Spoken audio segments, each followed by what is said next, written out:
Semangat pagi, jumpa lagi dengan saya, Roy Fernando Nababan, tentunya untuk belajar kimia. Pada pertemuan kali ini, saya akan menjelaskan mengenai materi molaritas atau kemolaran yang diberi lambang M besar. Kita mulai dari definisi molaritas atau kemolaran. Molaritas adalah salah satu satuan konsentrasi larutan yang menyatakan jumlah zat terlarut yang terdapat dalam 1 liter larutan.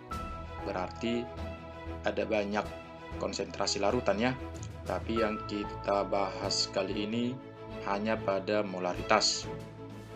Di mana jumlah zat terlarut itu dapat dinyatakan dengan mol. Maka rumusannya ditulis molaritas sama dengan mol per volume. Atau bisa jadi nanti jumlah zat terlarutnya dalam gram.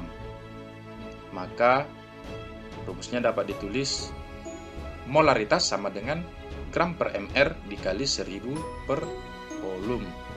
Nah, hati-hati kalau menggunakan rumus yang pertama, volumenya itu dalam satuan liter, sedangkan yang kedua itu satuannya dalam mililiter. Dibedakan ya. Untuk larutan pekat digunakan molaritas sama dengan 10 dikali persen dikali rho per mr. Jadi ada kalanya nanti data yang diketahui bukan massa tetapi langsung pada persen massa ya, atau bisa jadi diketahui data yang lain seperti massa jenis, maka kita menggunakan rumus yang berikut, di mana rho itu adalah massa jenis, kerapatan, densitas. Lalu sedangkan persen ini adalah yang menyatakan persen massa zat terlarut. Jadi kalau misalnya nanti diketahui 10%, bilangan persennya yang kita tulis yaitu 10. Jadi kalau diketahui 50%, yang kita tulis dalam rumusan 50 ya. Ya, langsung ke contoh soal yang pertama. Sebanyak 18 gram glukosa dengan rumus C6H12O6 dilarutkan ke dalam air murni sampai volume larutan menjadi 500 ml. Tentukan molaritas larutan yang terjadi. Diketahui AR, C, H, dan O. Jadi melihat data soal ini gak ada masalah. Langsung kita gunakan rumus M sama dengan GR per MR dikali 1000 per volume. Karena yang diketahui data dalam gram. Maka pertama-tama kita cari MR glukosa. Masih ingat ya cara mencari MR? Jumlahkan semua AR-AR-nya. Nanti diperoleh MR glukosa sama dengan 180. Lalu kita masukkan ke rumus molaritas. 18 per 180 dikali 1000 per 500, maka diperoleh molaritas sama dengan 0,2 molar. Tidak ada masalah ya, masih sangat mudah. Kita masuk ke contoh soal yang kedua. Nah, soal berikut kita balik. Hitung massa CaOH 2 kali yang harus dilarutkan. Jadi ini soalnya yang diketahui adalah molaritas dan yang ditanya adalah massa zat terlarut. Rumusnya sama, molaritas sama dengan GR per MR dikali 1000 per volume. Molaritasnya diketahui, pertama-tama boleh kita cari MR-nya dulu ya. Nah, MR-nya tadi jumlahkan semua air-air, maka diperoleh MR CaOH 2 kali itu zat terlarut ya, sama dengan 74. Maka masukkan ke rumus molaritasnya 0,5 baru GR per 74 dikali 1000 per 200, maka diperoleh gram zat terlarut sebesar 7,4 gram. Lalu yang kedua ada pengenceran larutan. Yang dimaksud dengan pengenceran larutan tentunya penambahan pelarut ke dalam suatu larutan. Dengan adanya penambahan pelarut ke dalam suatu larutan, maka apa yang terjadi? Maka ini akan mengakibatkan yang pertama, otomatis volume larutan bertambah. Lalu yang kedua, molaritas larutan makin kecil. atau larutan makin encer. Ibaratnya kalau yang pekat ditambah dengan suatu pelarut, contohnya air, maka larutannya makin encer. Kalau misalnya dari rasa, misalnya kalau teh manis, kalau ditambah dengan pelarut, maka rasa manisnya ya berkurang. Itu identik dengan molaritas. Atau misalnya suatu larutan yang berwarna, kalau ditambahkan dengan suatu pelarut, maka warnanya agak memudar. Demikian ya. Makanya itu yang disebut dengan pengenceran. Molaritas larutan makin kecil. Lalu penambahan pelarut itu tidak mengubah jumlah zat terlarut. Dengan kata lain, jumlah zat terlarut akan tetap. Nah, misalkan ini, kalau misalnya larutan yang berwarna, demikian kalau ditambahkan suatu pelarut, air misalnya sebagai pelarut universal, maka kira-kira demikian.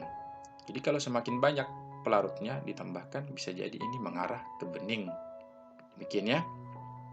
Maka untuk rumusan dalam pengenceran larutan, kita berawal dari mol sebelum diencerkan sama dengan mol sesudah diencerkan. Masih ingat? Karena rumus molaritas sama dengan mol per volume, maka mol itu rumusnya molar dikali volume. Begini ya, maka diperoleh M1 dikali V1 sama dengan M2 dikali V2. Di mana M1 V1 itu data sebelum ditambah pelarut atau sebelum diencerkan, sedangkan yang kedua data sesudah ditambah pelarut atau sesudah diencerkan. Ingat, V2 itu adalah besarnya V1 ditambah dengan volume air atau volume pelarut. Kita masuk ke contoh soal. Berapakah volume air yang harus ditambahkan ke dalam larutan NaOH 2 molar untuk membuat 200 ml larutan NaOH 0,5 molar. Nah, berarti kita mulai dari sebelum. Berarti data di sebelum diencerkan ada X mililiter NaOH sebesar 2 molar. Kita misalkan X mililiter ya. Karena di soal tidak diketahui datanya.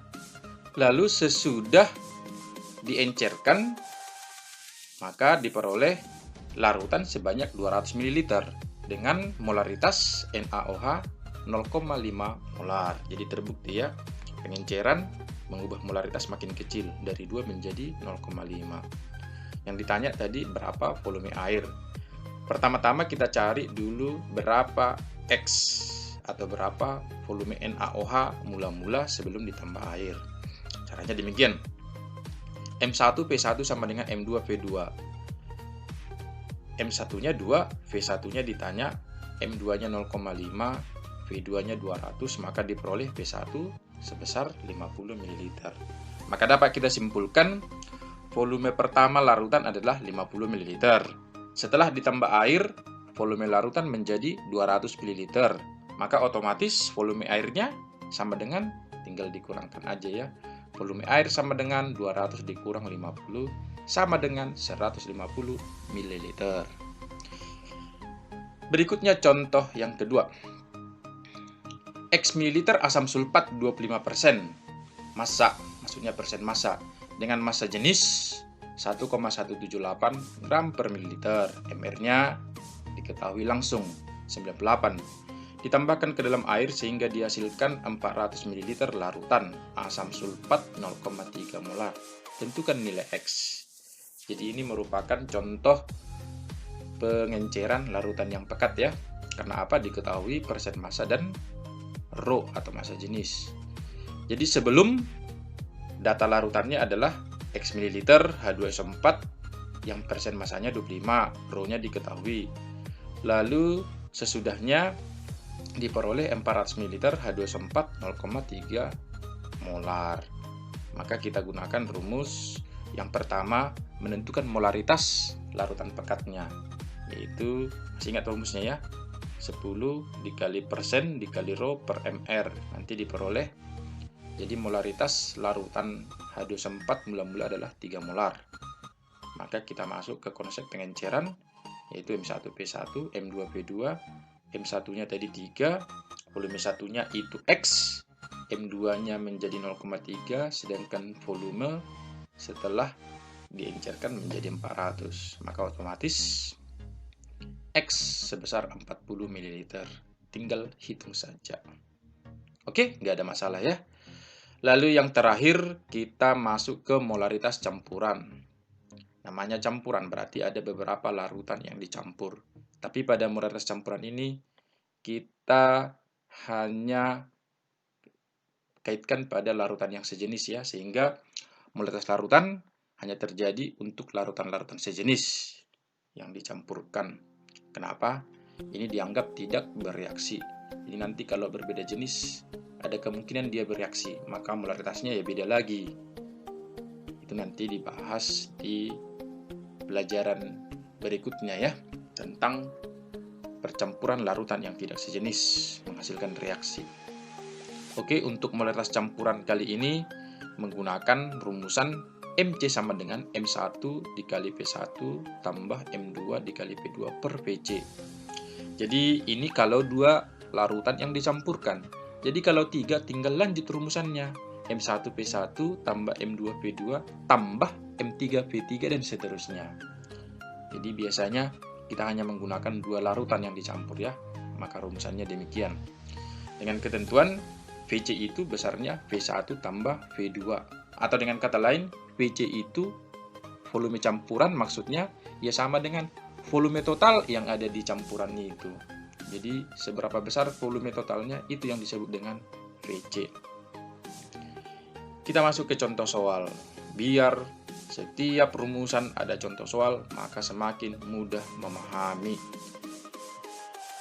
Jika 7 liter HCl 0,3 molar dicampurkan dengan 500 ml HCl 0,2 molar. Berapakah konsentrasi molaritas HCl yang diperoleh? Jadi ini ada dua larutan ya, yaitu HCl 0,3 molar dengan HCl 0,2 molar. Jadi ini tinggal masukkan ke rumus saja. Jadi yang 7 liternya kita anggap larutan pertama, yang 500 ml-nya kita anggap larutan kedua. Tinggal masukkan. Hati-hati ya, 7 liter itu kalau kita ubah ke mililiter menjadi 7000. Kenapa kita ubah? Karena satuan lainnya 500 ml. Atau boleh kita ubah yang 500 ml-nya menjadi liter biar sama. Jadi intinya samakan satuannya ya. Kalau di sini mililiter, maka di sini juga harus mililiter. Semuanya datanya harus mililiter. Tapi kalau kita menggunakan liter, maka semua data volume kita ubah ke liter. Maka kalau kita hitung, diperoleh nanti molaritas campuran sebesar 0,29 molar. Bagaimana? Pasti masih mudah ya. Jadi untuk yang namanya molaritas ini akan selalu digunakan untuk perhitungan nantinya yang ada di pokok bahasan kimia. Jadi makanya dipelajari tersendiri tentang molaritas. Oke. Dengan demikian kita coba masuk ke latihan soal. Nah, ini nanti boleh dilatih sekaligus menghafal rumus, sekaligus juga memahami penggunaan rumus agar nantinya semakin mudah dalam memahami dan mengerjakan soal-soal yang berhubungan dengan molaritas. Silahkan dipelajari. Ini ada 4 soal. Saya harap ini akan membantu Anda dalam memahami pokok bahasan mengenai molaritas. Baiklah, demikian untuk pertemuan kali ini. Semoga bermanfaat. Terima kasih bagi yang sudah bergabung dalam channel ini. Bila ada pertanyaan, silakan hubungi saya di kolom komentar yang ada di channel berikut. Demikian dari saya, semoga semuanya dalam keadaan sehat, dalam keadaan kuat, bersemangat dan bersuka cita. Semangat pagi!